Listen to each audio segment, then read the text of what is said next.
En France, la justice a condamné un champion du monde, un chanteur de rock adoré, le rappeur le plus écouté de sa génération.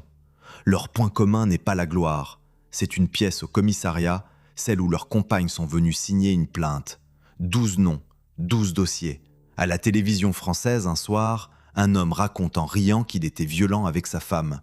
Ce n'est pas une rumeur de couloir, il le dit lui-même, face caméra. Cet homme s'appelle Serge Gainsbourg. Pendant 12 ans, de 1968 à 1980, il vit avec Jane Birkin, le couple le plus photographié de France. Une petite Anglaise arrivée de Londres, un génie de la chanson, une fille, Charlotte. La légende est écrite pour l'éternité. Ils se sont rencontrés sur un plateau de cinéma. Leur duo devient un scandale planétaire, leur chanson est interdite sur des radios entières, et plus elle est interdite, plus elle se vend. À la maison, dans l'hôtel particulier de la rue de Verneuil, le génie descend chaque soir un peu plus bas dans l'alcool. Ce duo, enregistré en 1969, est banni par la BBC et dénoncé par le Vatican. En France, il se vend par millions. Personne ne demande alors comment vit la jeune femme qui chuchote dans le micro. Elle le racontera elle-même, un demi-siècle plus tard, dans ses journaux intimes publiés avant sa mort. Sauf que la légende a des pages qu'on n'ouvre pas. Le couple s'était formé sur un tournage à la fin des années 60. Leur duo le plus célèbre est interdit par des radios entières, condamné par le Vatican, et bat des records de vente dans le monde entier. La France aime ce scandale-là. Elle préfère ne pas voir l'autre, celui qui se joue derrière la porte, quand l'alcool transforme le poète en homme que Jane Birkin appellera un autre nom. Des années plus tard, Jane Birkin publie son journal intime. On y trouve les scènes que les photographes n'ont jamais vues, les crises, l'alcool qui transforme l'homme en quelqu'un d'autre, ce double qu'elle appelle Gainsbar, et des moments de violence physique entre eux. Elle raconte aussi qu'elle répondait, une cigarette écrasée sur lui, une tarte à la crème lancée au visage. Le couple se détruit des deux côtés, écrit-elle. Mais c'est elle qui part. Un soir de 1980, Jane Birkin quitte l'hôtel particulier de la rue de Verneuil avec ses deux filles. Kate, l'aînée, a 13 ans. Charlotte en a 9. Elle ne reviendra jamais. Ce que ce départ raconte, c'est une décision qu'elle a mis des années à prendre. Dans ses journaux, publiés bien plus tard, les scènes de violence sont décrites sans phare, y compris celles où elle répond. Mais au bout du compte, c'est elle qui fait ses valises, et c'est lui qui reste dans la maison, avec son ombre à la télévision. Gainsbourg lui-même a confirmé l'essentiel dans une interview télévisée. Oui, il était violent avec sa femme, et il l'a regretté. La phrase est restée dans les archives. Et voici le contraste qui donne son sens à ce film. 30 ans après sa mort, une partie de la France veut donner son nom à une station de métro parisienne. Et une autre partie de la France signe une pétition pour l'en empêcher, en écrivant noir sur blanc que sa violence envers les femmes était connue de tous. La pétition n'est pas un caprice de réseau social. Elle est relayée par la presse internationale, et Jane Birkin elle-même, dans ses journaux publiés avant sa mort, a décrit des scènes où Gainsbourg devenait physiquement violent avec elle. Les deux documents se regardent, l'hommage et le journal intime. C'est toute la question de ce film, posée dès la première histoire. Deux France, une seule archive. Et une maison devenue musée, rue de Verneuil, où tout est resté exactement comme au jour de sa mort, en 1991. Même la légende y est ouverte. L'homme du dossier suivant, lui, chantait l'amour éternel. Le tribunal de Marseille, lui, a lu autre chose. Février 2023, Marseille. Un chanteur de 64 ans passe une nuit en garde à vue. On l'accuse d'avoir malmené son ex-compagne lors d'une altercation.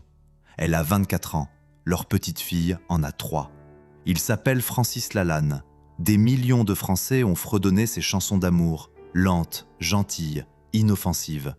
Il a vendu des disques dans les années 80, puis il est devenu autre chose. Une figure de manifestation, un visage des gilets jaunes, un homme qui parle de peuple et de douceur dans le même souffle. Le dossier, lui, n'est ni lent ni gentil. Selon le récit de la jeune femme, elle avait mis fin à la relation et lui demandait de quitter le logement. Il refusait de partir. La dispute a dégénéré, la police est intervenue et le chanteur a été condamné par le tribunal correctionnel. Ce n'est pas fini. 3 mois plus tard, au mois de mai, Francis Lalanne est de nouveau placé en garde à vue par la même police marseillaise. Cette fois, L'accusation porte sur du harcèlement moral envers cette même ex-compagne. Le parquet confirme que l'enquête se poursuit. 2 gardes à vue en un trimestre, une condamnation, une enquête toujours ouverte à ce moment-là. Le détail du dossier donne la mesure du fossé. Elle lui demandait de partir, il refusait de quitter le logement et la dispute a fini en procès-verbal. Le parquet de Marseille a confirmé publiquement que l'enquête se poursuivait et qu'une décision serait prise. Que reste-t-il d'une image quand elle rencontre un procès-verbal? Dans le détail, le dossier marseillais est d'une tristesse banale. Un homme de 64 ans, une jeune femme de 24 ans qui veut partir, une fillette de 3 ans entre eux, un logement qu'il refuse de quitter. La police de la division sud de Marseille l'entend, le garde une nuit, le relâche. Le parquet confirme que l'enquête continue et qu'une décision sera prise prochainement. 3 mois plus tôt, il avait déjà été condamné après une altercation avec cette même ex-compagne. Dans le cas de Lalanne, il reste une leçon simple. Les chansons les plus douces peuvent sortir de la bouche d'un homme qu'une jeune femme de 24 ans a fini par appeler la police. Ce n'est pas moi qui le dis, c'est le calendrier judiciaire de Marseille, en 2023. Le 3e homme de ce film a reçu quelque chose de plus sérieux qu'une condamnation de plus. Il a reçu des mois de prison ferme. Et la France, la même année, dansait sur ses disques. Montpellier, 1998. Hall d'un hôtel. Une hôtesse de l'air croise un rappeur. La dispute éclate, gifle, crachat, un livre lancé au visage. Bilan médical pour la jeune femme, 12 jours d'incapacité de travail, traumatisme crânio-facial, fracture du nez. Le rappeur s'appelle Didier Morville. La France le connaît sous le nom de Joe Star, le leader de NTM, le groupe qui a mis le rap français sur la carte. NTM, c'est Seine-Saint-Denis, 2 amis, des stades et des textes qui ont fait trembler les ministres. Le groupe remplira des décennies plus tard les plus grandes salles du pays pour ses retrouvailles. Février 1999, 2 mois de prison ferme pour cette agression. Mais le vrai sujet de ce bloc commence 4 mois plus tard. Juin 1999, tribunal de Bobigny. Joe Star est cette fois condamné à 6 mois de prison ferme pour coups et blessures volontaires sur son ex-compagne. Pas une hôtesse inconnue croisée dans un hall, la femme qui partageait sa vie. Le tribunal note les faits, la presse note la sentence, et le public, lui, continue d'acheter. NTM est alors au sommet. Le groupe de Seine-Saint-Denis remplit les salles, affole les radios, et ses textes sont cités à l'Assemblée nationale. Et le public pardonnera encore. 20 ans plus tard, les retrouvailles du groupe rempliront les plus grandes salles de France en quelques heures. L'hôtesse de Montpellier, pendant ce temps, écrivait à son avocat. On pourrait croire que l'histoire s'arrête là. Elle ne s'arrête pas. 2009, tribunal correctionnel de Paris, 2 ans de prison dont 6 mois ferme pour des violences commises, reconnaît-il, sous l'emprise de stupéfiants. Sa réaction, dit-il au tribunal, a été disproportionnée. C'est sa phrase. Elle restera. Entre-temps, il y a eu le singe enfermé dans une cage, maltraité devant les caméras, le pitbull qui mord le chien d'une passante. Et en 2024, une plainte de la mère de son fils de 9 ans qui l'accuse de violence sur l'enfant. L'enquête, celle-là, n'a pas donné suite. Il faut le dire aussi, il y a un épisode que lui-même a raconté et qui éclaire tout le reste sans l'excuser. L'enfant battu qu'il a été. Arraché à sa mère, dit-il, élevé par un père qui, selon son récit, réglait les choses avec les poings. Il a fallu une plainte contre lui, des décennies plus tard, pour que ses souvenirs remontent violemment, a-t-il expliqué à la télévision. Il a même monté sur scène dans une pièce écrite par une femme sur les violences faites aux femmes. Personne ne l'a obligé. C'est le même homme qui a 6 mois ferme pour coup sur son ex-compagne. Ce qui doit retenir votre attention, c'est la chronologie d'ensemble. Hôtesse, compagne, encore des violences, encore un tribunal. 30 ans de carrière judiciaire en parallèle de 30 ans de carrière artistique. Et pendant ce temps, la France le récompensait. Rôle au cinéma, série télévisée en 2023, hommage au groupe NTM. Un film de Maïwenn, des rôles salués par la critique. Une série où il incarne un ancien toxicomane. L'hôtesse de Montpellier, elle, réclamait encore 16 ans plus tard l'argent que le tribunal lui avait accordé. 16 ans après la gifle, cette hôtesse d'Air France fait savoir par voie de presse qu'elle n'a touché qu'une fraction des dommages et intérêts. Elle a même déposé entre-temps une autre plainte pour organisation frauduleuse d'insolvabilité. Pendant que le rappeur collectionnait les rôles au cinéma, elle collectionnait les relances. Et lui-même l'a admis dans une émission des années plus tard. Quand sa mère venait, son père réglait ses comptes avec elle sur le parking, devant tout le monde. Il était enfant.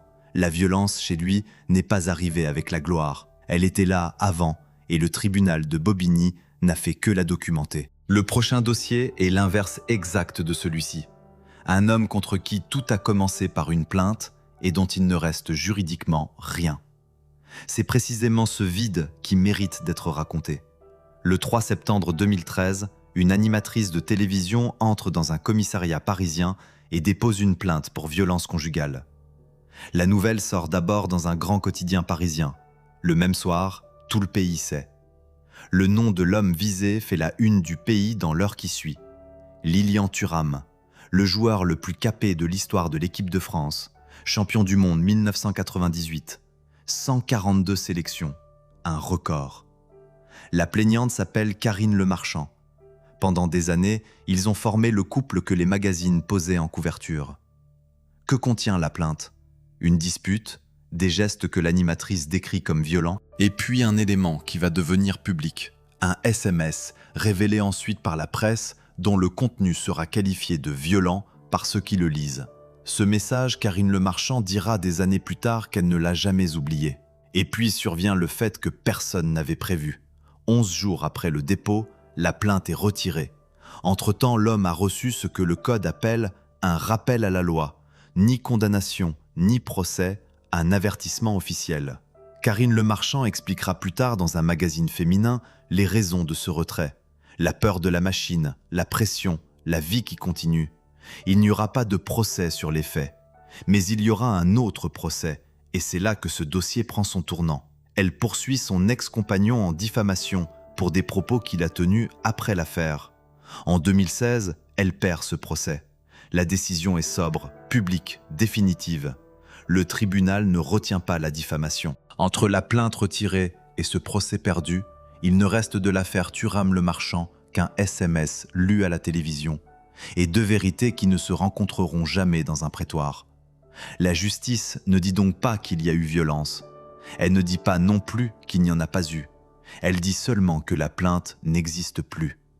C'est le dossier le plus court de ce film, et peut-être le plus inquiet.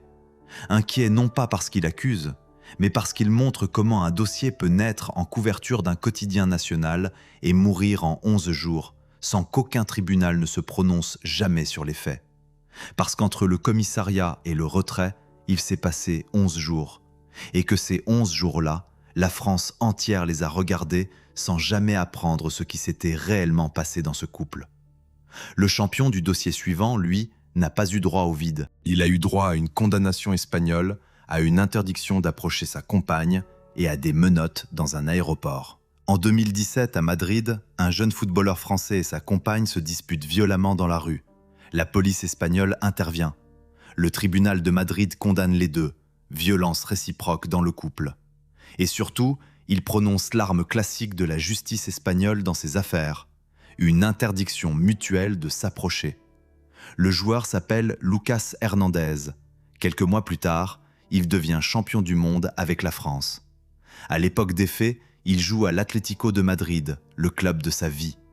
Le Bayern le recrutera ensuite pour un montant record pour un défenseur français, et il portera le maillot de Paris.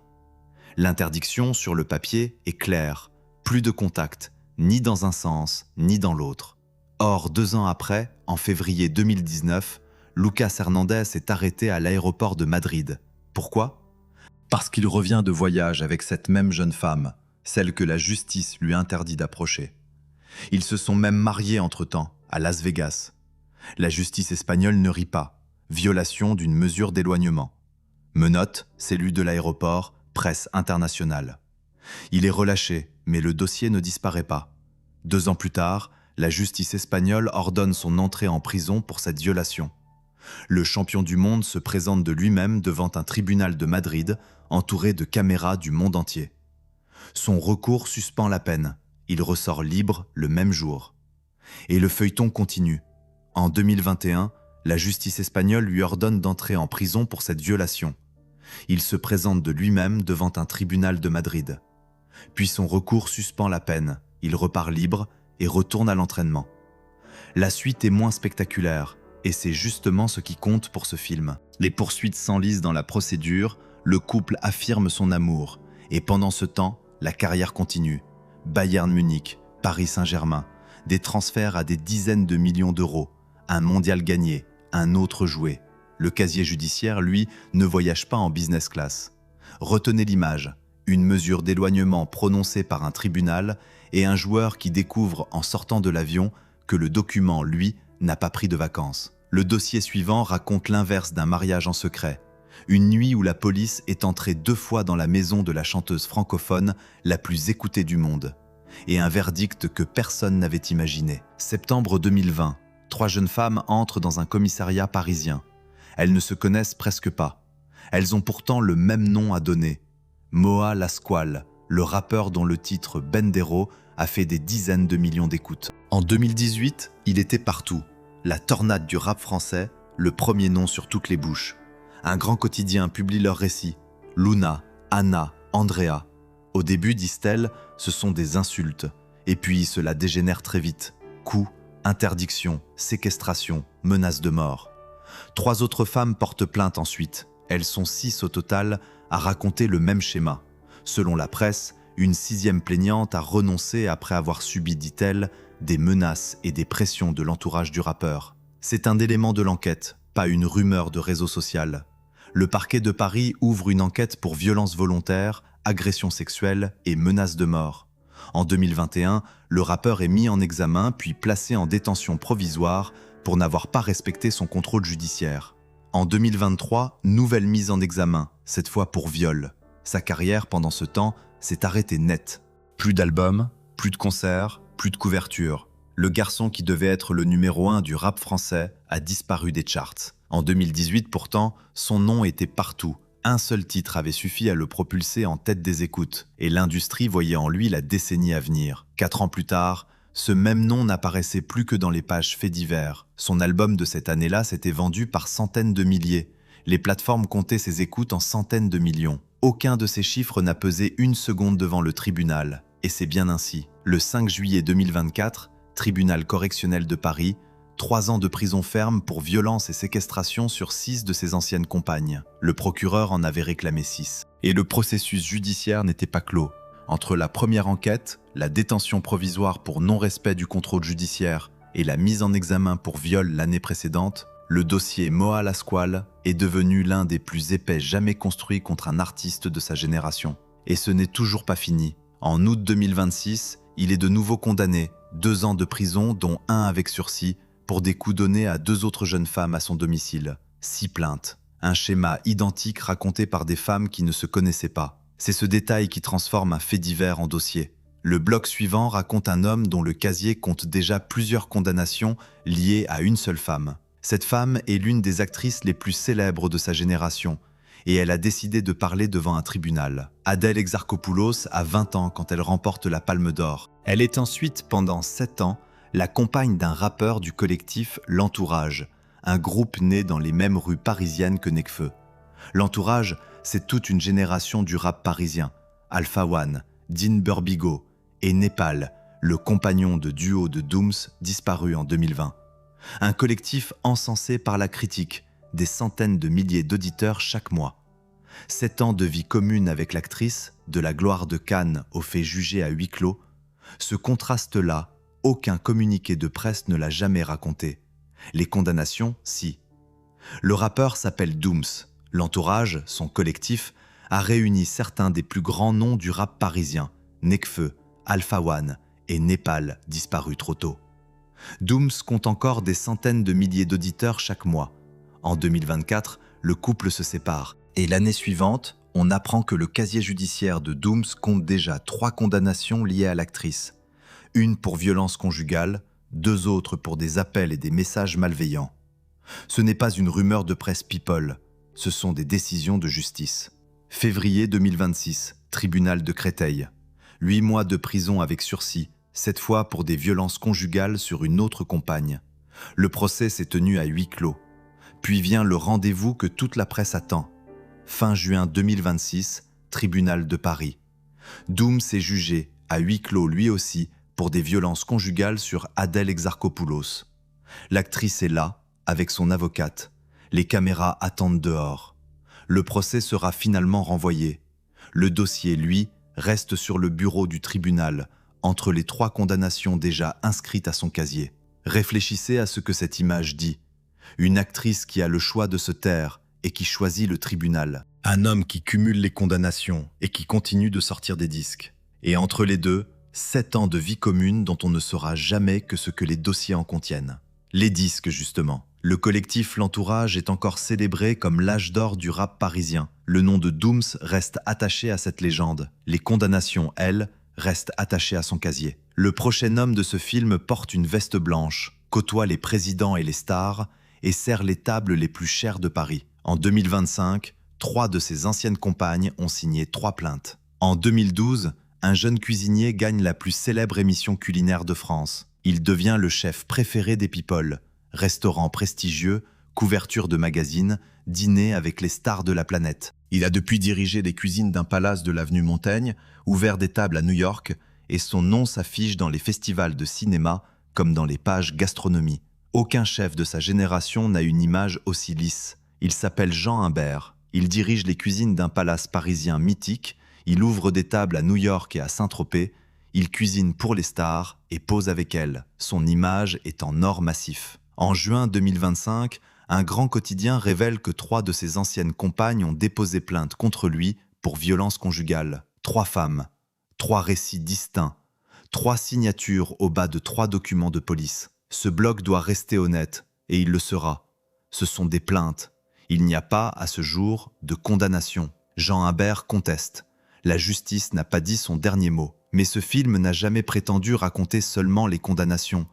Il raconte le moment où une image rencontre un dossier. Et dans ce dossier-là, il y a 3 femmes qui ont choisi de parler le même été, contre le même homme, dans les colonnes du même journal. La question que ce dossier pose n'est pas juridique.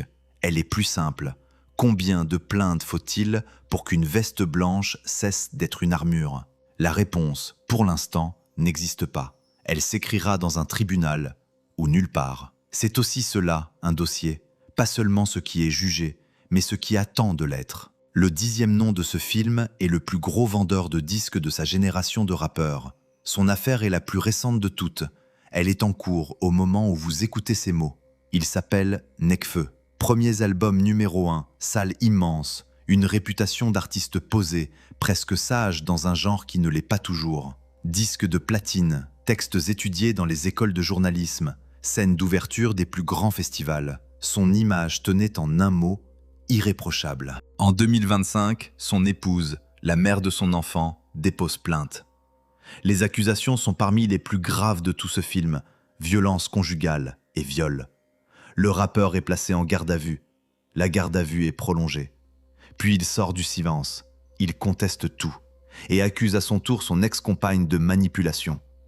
Une actrice célèbre, elle, choisit publiquement de soutenir la plaignante. Les faits reprochés couvriraient plusieurs années de vie commune. La plaignante est la mère de son enfant. Et chaque camp depuis communique. Elle par la voix de ses soutiens, lui par un long message où il affirme n'avoir jamais frappé personne. Voilà ce qu'on peut dire, et voilà ce qu'on ne peut pas dire. On ne peut pas dire qu'il est coupable, l'enquête est en cours, il n'a pas été jugé. On ne peut pas dire que c'est un montage, une enquête existe, des magistrats y travaillent. Ce qui existe, ce sont 2 documents qui se font face, sa plainte et son démenti. Ce bloc est court parce que ce dossier est jeune. Il est aussi volontairement différent des autres. Ici, aucune condamnation n'existe et ce film n'en fabriquera pas. Mais il est dans ce film pour rappeler une règle qui vaut pour les 11 autres. Entre la couverture d'un album et la réalité d'un couple, il n'y a qu'une seule pièce fiable, et c'est le tribunal.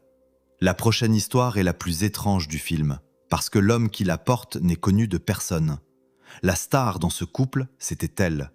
Elle a été élue la plus belle femme de l'univers. En 2016, une Miss Nord-Pas-de-Calais devient Miss France. En janvier 2017, elle est couronnée Miss Univers. Iris Mittener est alors le visage français le plus photographié de la planète. Des années plus tard, elle partage sa vie avec un homme que le public ne connaît pas. Bruno Pelat, fils d'un riche homme d'affaires. Entre-temps, Iris Mittener était devenue chirurgien-dentiste, animatrice, influenceuse suivie par des millions de personnes. Lui restait un nom que personne ne connaissait. Novembre 2024, Palais de justice de Paris. Iris Mittenard entre dans la salle d'audience, flanquée de son avocate et de sa sœur. En face d'elle, son ex-compagnon répond de violences conjugales. Les faits décrits devant le tribunal, la tête de la jeune femme frappée contre un mur, le bras tordu et des menaces précises, documentées, lui faire sauter ses contrats, faire licencier son père. Le couple s'était séparé, mais le dossier raconte ces nuits où il revenait, ses messages, cette emprise. L'ancienne reine de beauté décrit devant le tribunal une vie faite de peur et d'alerte à la police. Le tribunal condamne Bruno Pelat à 12 mois de prison ferme. Et le dossier contient une information qui change tout. Ce n'était pas la première fois. En 2022, il avait déjà été condamné pour des violences et des menaces sur son propre père. Un an plus tard, pour des violences conjugales sur une autre ex-compagne. Iris Mittenard est la 3e ligne de ce casier. Elle avait la couronne de l'univers sur la tête. Il avait déjà 2 condamnations, et elle n'en savait rien, ou pas tout, comme des milliers de femmes avant elle. Le jour du procès, elle est entrée au palais de justice de Paris avec son avocate et sa sœur. Les photographes étaient là. Elle n'a pas caché son visage. C'est peut-être la leçon la plus froide de ce film. La violence dans un couple ne demande jamais la permission avant d'entrer. Elle arrive chez Miss Univers exactement comme elle arrive partout ailleurs. Il reste un nom, le plus lourd, celui qui a obligé la France entière à ouvrir les yeux. Dans la nuit du 26 au 27 juillet 2003, dans une chambre d'hôtel de Vilnius en Lituanie, une dispute éclate entre un chanteur de rock et sa compagne. 19 coups. L'actrice Marie Trintignant tombe dans le coma. Elle meurt 5 jours plus tard, à 41 ans. Le chanteur s'appelle Bertrand Cantat. Son groupe, Noir Désir, vendait des disques par millions. Des foules entières chantaient ses textes sur la révolte et la liberté. Formé à Bordeaux, porté par 2 décennies de concerts enflammés, Noir Désir était devenu le plus grand groupe de rock français de sa génération. Cantat était sa voix, sa rage, son drapeau. Leur plus grand titre était encore dans toutes les oreilles quand le drame est arrivé. Des stades, des disques multiplatines, une génération qui voyait en lui un poète. C'est cette adoration-là que la chambre d'hôtel de Vilnius a fracassé. En mars 2004, le tribunal de Vilnius le condamne à 8 ans de prison pour meurtre. Le procureur en avait demandé 9. La presse française couvre le procès jour après jour, comme jamais pour un artiste. Il est transféré en France et libéré en 2007, après avoir purgé plus de la moitié de sa peine. La France du rock se déchire. Peut-on écouter encore ? Le groupe se reforme, sort un album, puis se sépare définitivement en 2010. Le débat de 2008 a tout annoncé. Des radios boycottent, d'autres programment. Des festivaliers huent, d'autres pleurent. Jamais un retour d'artiste n'avait divisé le pays de cette manière. C'est cette année-là que l'histoire prend son 2e tour, celui dont on parle moins. En janvier 2010, Christina Radi, l'épouse de Cantat, la mère de ses enfants, met fin à ses jours. Avant sa mort, elle laisse des messages. La justice enquête, classe, puis rouvre, et rouvre encore. En juillet 2025, un grand quotidien annonce que la justice rouvre ce dossier pour la 4e fois, 15 ans après les faits. 4 réouvertures. Ce n'est pas un chiffre de polémique, c'est un chiffre de procédure. Quelque chose dans cette mort n'a jamais fini de poser question aux magistrats. Christina Radi avait 41 ans, elle aussi. Mère de leurs 2 enfants, femme de théâtre, traductrice. Avant de mourir, elle avait laissé un message. Ce message existe. Il a été versé au dossier, lu, entendu par des magistrats, et le dossier, 15 ans après, est rouvert une 4e fois. Ni ce film ni personne ne peut écrire ce que la justice n'a pas établi. Mais personne ne peut non plus prétendre que ce chapitre est refermé. Et pendant ce temps, l'héritage continue sa vie. En 2025, une plateforme mondiale sort une série documentaire sur l'affaire. Son titre résume tout, de rockstar à tueur. Les albums de Noir Désir s'écoutent encore par millions. Le nom de Marie Trintignant, lui, est devenu celui par lequel la France a appris un mot qu'elle n'utilisait pas assez, féminicide. Un grand média national l'a écrit sobrement. C'était un féminicide qui ne portait pas encore son nom. Une station de métro qu'on veut baptiser du nom d'un homme violent, une hôtesse d'Air France qui attend encore son indemnité, un champion arrêté dans un aéroport, une Miss Univers devant un tribunal, 6 femmes qui ne se connaissaient pas et racontaient la même chose. Ce que ces histoires ont en commun n'est pas la cruauté des hommes, c'est la patience des institutions, et la nôtre, le temps qu'il a fallu pour que les plaintes, une à une, finissent par compter plus que les disques d'or. Alors une seule question, parmi ces 12 noms, lequel, selon vous, la France a-t-il mis le plus de temps à regarder en face ?